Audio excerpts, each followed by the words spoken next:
অনাকাঙ্ক্ষী ঘটনা ঘটেছিল তার জন্য ছাত্রদলকে দায়ী করতেছে, সেটা সম্পূর্ণরূপে মিথ্যা। ছাত্রদল একটা বৃহৎ সংগঠন। ছাত্রদল ক্যাম্পাসে পদচারণা করলে, ক্যাম্পাসে প্রবেশ করলে ৫০০ সাধারণ শিক্ষার্থী নেতাকর্মী হয়ে যায়। অন্য যারা আছে তাদের দেখেন আপনি ১২ জন মিলে ১১ জন ১২ জন মিলে ১২ সংগঠন মিলে ১১ জন হয় ওদের। ঠিক আছে? ১২ সংগঠন মিলে ১১ জন হয়।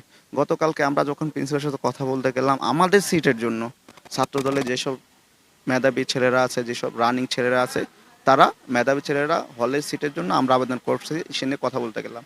সেখানে মানে ঐক্য নামধারী যে ৬টা ছেলে আছে ক্যাম্পাসে বিশৃঙ্খলা করতেছে, তারা কি তালা দেওয়া উচিত হবে? উচিত।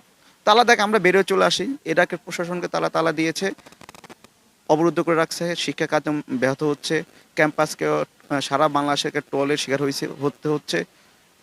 তিতুমির কলেজে প্রায় ৩৫,০০০ প্লাস স্টুডেন্ট, সেখান থেকে প্রতি ইয়ারে ভর্তি হচ্ছে আপনার প্রায় পার সাবজেক্টে ১,৫০০ থেকে ২,০০০-এর মতো। সেখানে ভর্তি হবে ১০০ থেকে ১৫০-এর ভিতর বা ১০-১৫ বাড়তে পারে। তার লস কার তিতুমিরের হচ্ছে। তিতুমিরকে সারা বাংলাদেশের টলের শিকার কারা বানাইছে? জনদুর্ভোগ কারা সৃষ্টি করছে? ক্যাম্পাসে কারা তালা দিয়েছে? প্রশাসন ভবনে কারা তালা দিয়েছে? সাধারণ শিক্ষার্থীরা কি প্রশাসন ভবনে তালা দিয়ে শিক্ষা ব্যাহত করতে চাইছে?